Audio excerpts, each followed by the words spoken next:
कौन सोच सकता था कि एक साधारण सा दूध का डिब्बा रे के हाथों में आते ही जेल तोड़ने का सबसे बड़ा हथियार बन जाएगा। लेकिन जैसे ही रे ने उस डिब्बे को फाड़ा, उसमें से एक पतली चमकदार प्लास्टिक की शीट बाहर निकली। मौका मिलते ही उसने उस शीट को जेल के गेट पर लगे पासवर्ड लॉक के ऊपर सावधानी से चिपका दिया। जब गार्ड ने पासवर्ड टाइप किया तो उसकी उंगलियों के निशान उस शीट पर साफ छप गए। रे ने एलिमिनेशन मेथड का इस्तेमाल करते हुए जल्द ही सही पासवर्ड का कॉम्बिनेशन ढूंढ निकाला। लेकिन असली चुनौती अभी बाकी थी। गेट के बाहर हाथ कैसे पहुंचाया जाए। रे ने टॉयलेट पेपर को पानी में भिगोकर छोटी छोटी गोलियां बनाई और उनमें टूथपेस्ट मिलाकर एक चिपचिपा मिश्रण तैयार किया। फिर एक बड़े कागज की शीट में इन्हें लपेटकर उसने एक अनोखा चिपचिपा हथियार बनाया। लेकिन यह सब करने के लिए उसे कैमरे की नजरों से बचना था। रे ने पहले ही गार्ड की दिनचर्या का बारीकी से अध्ययन कर लिया था। हर बार जब गार्ड उसे सेल में बंद करके जाता, वह बाहर सिगरेट पीने और समय बिताने के लिए चला जाता। इस दौरान मॉनिटरिंग रूम 7 मिनट के लिए खाली रहता था। यही रे का सबसे बड़ा मौका था। रे जानता था कि जेल से भागने के लिए 3 चीजें जरूरी हैं। पहला, गार्ड्स की रूटीन की पूरी जानकारी। दूसरा, जेल के ढांचे का सटीक अंदाजा। और तीसरा, बाहर किसी भरोसेमंद साथी का होना। रे ने पहले 2 चीजों पर पकड़ बना ली थी। उसने जेल के पास एक कमजोर जगह भी ढूंढ निकाली थी, एक फायर स्टेशन जो जेल की दीवार से सटा हुआ था। रे के पास ब्लैक सेल की लोकेशन का भी पता था। सब कुछ दिमाग में सेट करने के बाद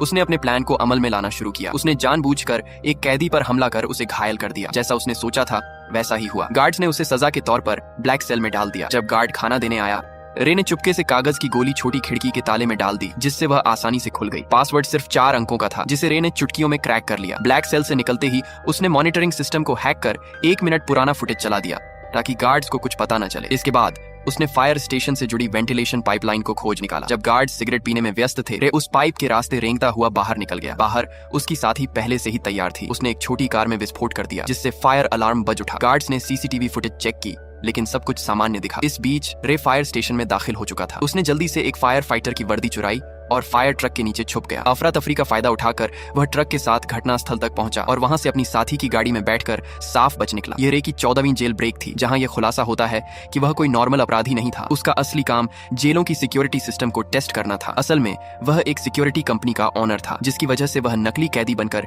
जेलों में घुसता और अपनी काबिलियत से बाहर निकलकर यह प्रूफ करता था कि जेल की सिक्योरिटी सिस्टम में सुधार की जरूरत है या नहीं। वह इतनी जेलों से भाग चुका था कि लोग कहने लगे कि यह बंदा किसी भी जेल को एस्केप कर सकता है। एक दिन सीआईए के लोग उसके पास आए और कहा कि उसे एक बहुत कड़ी और खुफिया जेल में जाना होगा, जिसका नाम या लोकेशन किसी को बताने का आर्डर नहीं था। यह मिशन बहुत खतरनाक था। बावजूद इसके रे मान गया, क्योंकि उसे लाखों डॉलर का यह ऑफर वर्थ इट लगा। कौन जानता था कि पैसा सच में इंसान से कुछ भी करवा सकता है।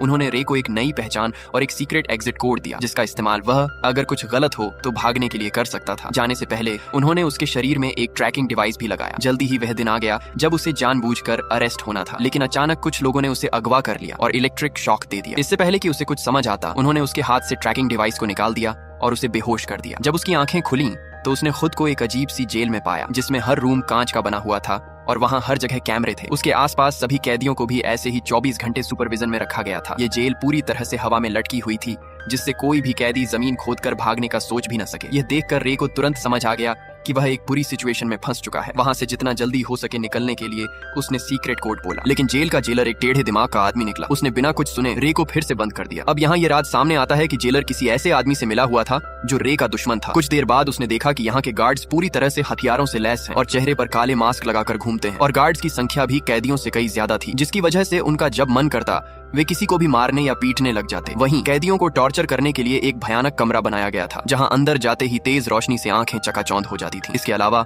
वहां का तापमान भी बहुत ज्यादा था, लेकिन इसके बावजूद दर्द को सहते हुए रे जैसे तैसे पूरे कमरे की जांच पड़ताल करने लगा। तभी मुआयना करते हुए उसकी नजर फर्श पर स्टील प्लेट से जुड़ी कील पर पड़ी। उसी मोमेंट उसके दिमाग में एक आइडिया आया। बाहर निकलने के बाद उसने प्लान बनाना शुरू कर दिया। अब जेल से बाहर निकलने के लिए उसे किसी की सख्त जरूरत थी। जैसे ही उसने अपनी पहचान बनानी शुरू की, तभी टाइसन नाम का एक आदमी उससे दोस्ती करने आ गया। उसकी आंखों में अलग ही चमक थी। उसने सीधे पूछा, क्या चाहिए तुझे? रे ने भी कुछ नहीं छुपाया और सीधा कहा, मुझे एक चमकदार आयरन शीट चाहिए जो रोशनी को रिफ्लेक्ट करे, और अगर तुम मुझे यह लाकर देते हो तो हमारी दोस्ती पक्की समझो। इस पर टाइसन भी राजी हो गया। इसके बाद वह सीधा जेलर के पास पहुंच गया और उसे उल्टा सीधा कहने लगा, जिससे टेढ़े दिमाग का जेलर गुस्से में आकर उसे वाटर टॉर्चर देने लगा। हालांकि इसी बीच टाइसन ने चालाकी से उस कमरे का ड्रेन कवर निकाल लिया। काफी मार खाने के बाद उसने वह कवर रे के हवाले कर दिया। रे को लगा, वाह, यह आदमी तो काफी शातिर खिलाड़ी निकला। टाइसन से इम्प्रेस होकर उसने अपनी असली पहचान बता दी कि मैं एक जेल ब्रेकर हूँ। इसी के साथ उसने अपना एनालिसिस भी बताया कि इस जेल का स्ट्रक्चर वर्टिकल है, जिसका मतलब यह जेल अंडरग्राउंड में बनाई गई है। दरअसल जब रे टॉर्चर रूम में था तो उसने जमीन के नीचे से पानी की आवाजें सुनी थी, जिसका मतलब वहां एक पानी की पाइपलाइन हो सकती है जिससे उन्हें भागने का रास्ता मिल सकता है। इस सब के बाद टाइसन ने जानबूझकर जेल के गुंडे मार्को ब्रदर्स से पंगा ले लिया। उधर रे ने एक रोटी को हथेली में छिपा लिया। फिर जैसे ही मार्को के आदमियों ने जेल में मारपीट मचाई, प्लान के अकॉर्डिंग दोनों को टॉर्चर रूम में डाल दिया गया। वहां पहुंचते ही रे ने फौरन ड्रेन कवर निकाला और उसकी रिफ्लेक्शन से कीलों पर फोकस डाला। देखते ही देखते हाई टेम्परेचर की वजह से वे कीलें पिघल कर बाहर निकलने लगी और एक एक करके कुछ ही सेकंडों में उसने सभी को निकाल लिया। फिर उसने रोटी का टुकड़ा मुंह में डालकर टाइसन को इशारा किया ताकि वह गार्ड का ध्यान अपनी तरफ खींचे। इसके बाद टाइसन ने अपना काम शुरू कर दिया, जिससे जेलर का ध्यान उसकी तरफ चला गया। वहीं रे ने तुरंत गीली रोटी को सीसीटीवी कैमरे पर चिपका दिया ताकि अंदर की फुटेज न दिखे। फिर वह फ्लोर से नीचे उतर गया और पाइपलाइन में चढ़ते हुए आगे बढ़ने लगा, लेकिन बदकिस्मती से रास्ते में गलती से एक तार टूट गया जिससे पानी बाहर आने लगा। आखिरकार जब वह ऊपर पहुंचा तो उसके पैरों तले जमीन खिसक गई, क्योंकि यह जेल जमीन के नीचे नहीं बल्कि समुद्र के बीचों बीच पानी की एक विशालकाय शिप में थी, जहां से भाग पाना नामुमकिन था। इस बीच पानी लीक होकर जेल के अंदर भरने लगा, जिसकी वजह से टॉर्चर रूम के कैदियों को रिहा कर दिया गया। खुशकिस्मती से रे गार्ड्स की नजरों से छिपकर समय पर वापस आकर बच गया। हालांकि दूसरी ओर एक नई मुसीबत उसका इंतजार कर रही थी। दरअसल जेलर को फर्श पर छोड़ी गई कीलें मिल गईं, जिससे वह समझ गया कि रे ने जेल तोड़ने की कोशिश की है। उसके बाद उसने फौरन एक आदमी को कॉल लगाया, जहां यह राज खुला कि रे को इस जेल में फंसाने वाला कोई और नहीं बल्कि उसका बिजनेस पार्टनर लेस्टर निकला, जिसने कंपनी के लालच में आकर यह साजिश रची थी। अब अगले दिन किसे पता था कि रे के ऊपर टॉर्चर के बादल मंडराने लगेंगे। जब जब वह सोने की कोशिश करता, गार्ड्स उसे जगा देते और इसका फायदा उठाकर वह उसे खूब मारते पीटते भी थे। ऐसे ही कई दिन बीत गए। रे पूरा दिन बेहोशी और थकान में रहता। आखिरकार उसकी हालत देखकर गार्ड्स उसे रोज मेडिकल रूम ले जाने लगे। कितने जख्म, कितनी दर्दनाक यादें, कितनी टूटी उम्मीदें, फिर भी वह अपनी लड़ाई लड़ता रहा। डॉक्टर भी उसे देखकर दंग हो जाता था। कुछ दिनों के बाद टॉर्चर का सिलसिला खत्म हो गया और उसने फिर से प्लान बनाना शुरू कर दिया। दरअसल खाना खाने के बहाने वह टेबल के नीचे चोरी छिपे एक डायरेक्शन बताने वाली डिवाइस बनाने लगा। इसी दौरान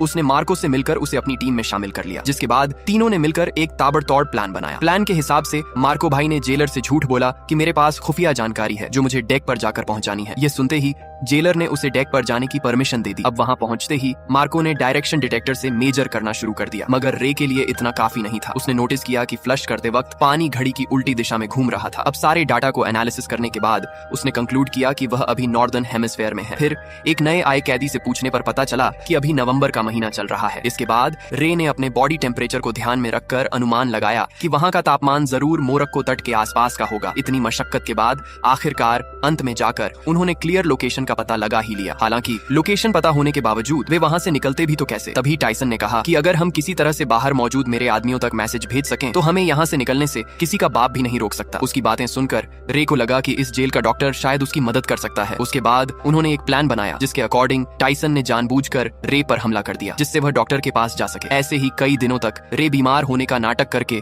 रोजाना डॉक्टर के पास जाने लगा। डॉक्टर को भी रे का दर्द बर्दाश्त नहीं हुआ और वह उसकी मदद करने के लिए राजी हो गया। अब यहाँ यह खुलासा होता है कि दरअसल डॉक्टर भी यहाँ उम्र कैद की सजा काट रहा था, इसलिए उसने रे को उसके परिवार से मिलाने का वादा किया। जिसके बाद उसने गुप्त रूप से रे का मैसेज टाइसन के आदमियों को भेज दिया। सारी तैयारी हो चुकी थी। तभी रात को जेलर ने देखा कि रे दीवार पर कुछ टैप कर रहा है। असल में यह मोर्स कोड था और जब जेलर ने इसे डिकोड किया तो लिखा मिला कि कल सुबह सी ब्लॉक में दंगा होने वाला है। यह देखकर जेलर के पसीने छूटने लगे। उसने तुरंत सी ब्लॉक में 3 गुना सिक्योरिटी बढ़ा दी। अब उसे कौन बताए कि यह तो रे का मास्टर स्ट्रोक था। असली दंगा तो उसके अपने ब्लॉक में होने वाला था, जहां सिर्फ 2 गार्ड्स ही बचे थे। अब जल्दी ही अगली सुबह 2 गैंग्स आपस में भिड़ जाते हैं। इस हंगामे का फायदा उठाकर रे, टाइसन और मार्को वहां से भाग निकलते हैं। तभी भागते भागते रे कैमरे के सामने आकर जेलर को चिढ़ाता है। गुस्से में आकर जेलर सभी गेट्स को बंद करवा देता है। फिर तीनों पाइपलाइन के रास्ते से जेल की छत की तरफ चढ़ते हैं। जब वे डेक के बिल्कुल पास पहुंचते हैं तो उनका रास्ता एक इलेक्ट्रॉनिक गेट से बंद हो जाता है, जिसे खोलने का बस एक ही रास्ता था कि पूरी जेल का पावर ऑफ कर देना। इस जोखिम भरे काम से